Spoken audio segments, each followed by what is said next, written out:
Most of us are heel strikers, which isn't a bad thing. That's just natural biomechanics. But if we can get off the heels a little bit and force our calves to work a little bit, become a little bit more forefoot, do a little more forefoot striking, that's what some of these drills will help, as well as just help clean up some of the arm swing and form. So first thing we're going to do is just a simple high knee drill. And go ahead, Matt, for about 20 meters. Watch how relaxed. Staying up on the toes a little bit, get a little calf development. Shoulders are nice and relaxed, not leaning back, trying to keep your regular running form. That's good, Matt. You can turn and come back at us with doing the same thing. Keeping the arms swinging. A lot of people forget to swing the arms. Shoulders relaxed, head's nice and straight. That's a really good, basic, simple drill, and it cleans up some of the biomechanic twists and turns, and it keeps somebody right in the sagittal plane, trying to do what they're supposed to be doing, just keeping all the effort going forward. The next one is just a simple, what we call butt kickers, for lack of a better term. And again, this is kind of keeps the athlete on their toes, and it creates a little bit of a quick impulse. Keeping the arms going, keeping the shoulders relaxed. That's good. You can turn around and come right back. But just trying that, there's nothing real fancy about it, nothing real hard to do. But again, getting the athlete on their toes, keeping the runners, just some new stuff, especially for beginning young kids or older folks who are just starting. These may seem like they're high performance stuff, but they're really not. The next one we like to do is called a karaoke. And it's just really good for the hips, trying to get the hip flexors ready and ready to go. You can see this one's working the left hip real well. That's good, and then he'll come back facing the same direction, so now he'll work the right hip as long as we face the same direction. And this is just really good for the hip flexors, trying to making sure those. You see his shoulders are staying pretty square to where they're supposed to be, and that as well. The last one we'll do is just a little skip, just a real light skip drill. And while he does this, again, just one thing we want to emphasize with form, one of the biggest faults I see, and one of the things we really try to stress with our young runners, is staying light. Stay real light on their feet all the time, trying to not pound. We put a lot of pounding on the hips and on the knees, and what we're trying to do with these is just, again, encourage the athlete to stay real light when they're doing form drills, when they're doing their running. The less pounding you can do, the more your body's gonna appreciate it. The less energy you put into the ground, and we don't want the energy going in the ground. We want to spend as little time on the ground as possible. So sounds kind of advanced, but it's really not. It's pretty simple. We don't want to pound the ground. We want to get off the ground quickly and just be very light. And these form drills really help. Young people, old people, everybody should be doing them. They don't take a lot of time. These could be done at the end of a workout as well. So if somebody just wants to get out and get their 2 or 3 mile run in and then come back and do their form drills after, a lot of the athletes do them then as well. So they can be done before the workout or after. It really doesn't matter. That's still good.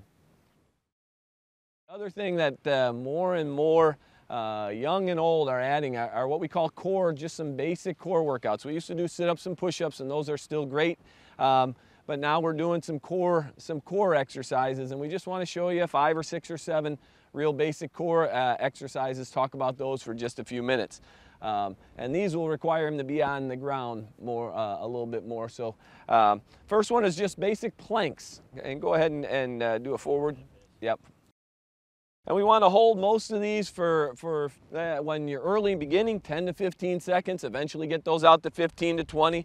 You can see Matthew just resting on his elbows and then keeping the trunk up, working the core. And it's not just the abdominals now, the hips are working, the legs are working, his whole body is starting to work. And we do a count or whatever, 15 to 20 seconds, and then we take a little bit of a break. Go ahead and rest, Matt.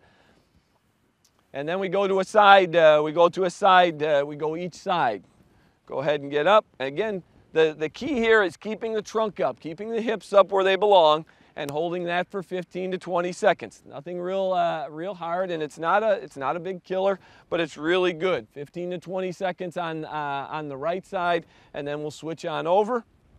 Take a little bit of a break as we need it. Take a couple deep breaths, and we're going to the other side. Very simple, but this is really good. Most of our running injuries we're finding are very core related.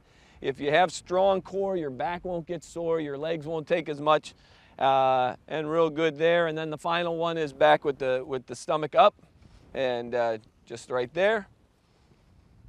And again, getting the hips up off the ground, 10, 15, 20 seconds. The longer, as you get stronger and better at those, you can increase your time a little bit. But those are our planks. Those are basic planks that athletes are doing all over the place.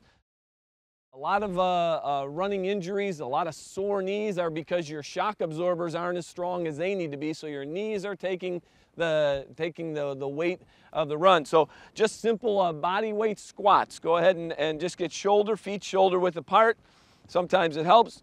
There we go. Just some simple squats. You don't have to go real deep, because that, for a lot of people, haven't done them for a while. That tends to hurt the knees.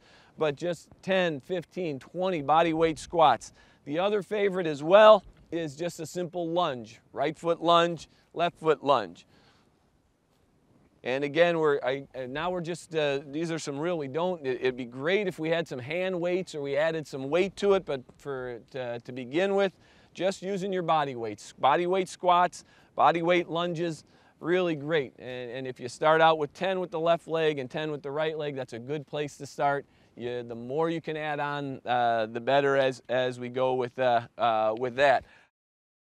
Let me just show you one more on that, some of our hurdle, what we call hurdle, a little hurdle plank or hurdle whip.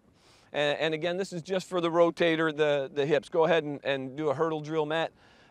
With that, we're just bringing it through. This is really good to be done afterwards. The hips get a little sore from being out on the roads or being out on the trails or wherever. And we do 5 or 10 of them with each leg, and just bringing that, what we call the old-fashioned hurdle drill, bringing that leg around the hurdles there. That kind of wraps up just a little bit of what we've been trying to throw at you. I hope this maybe has gotten some people excited about running. It's a great, great sport. No balls to chase, and you can do it on your own time schedule. That's why those of us who have been involved with the sport, we love it. Don't have to. It helps to have friends and partners and clubs, but you don't have to. You get out the door and you can go, and with just incorporating a few of these little safety tips, stretching tips, you can be off and running and running long and running well for years to come. We hope we've encouraged you to do that a little bit with this program.